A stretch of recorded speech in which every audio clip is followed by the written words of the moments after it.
Сіздер аналар, аяулы қыздар, 8 наурыз мерекелеріңізбен құттықтаймын. Сіздер мейір мен ізгіліктің, сұлулық мен даналықтың жарқын бейнесіздер.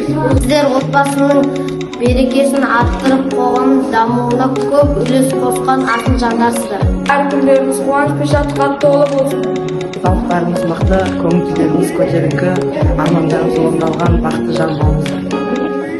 Осы бір әйелдер күнде тек жағымды эмоциялар және де шексіз бақыт, зор денсаулық тілейміз. Көктемнің шуағындай құлпырып жайнап жүріңіздер.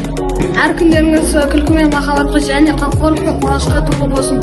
Көктемнің гүліндей құлпырып, әдемілік пен әсемдікті иесі болып қала беріңіздер. Сіздер әлемдегі ең сұлу жансыздар.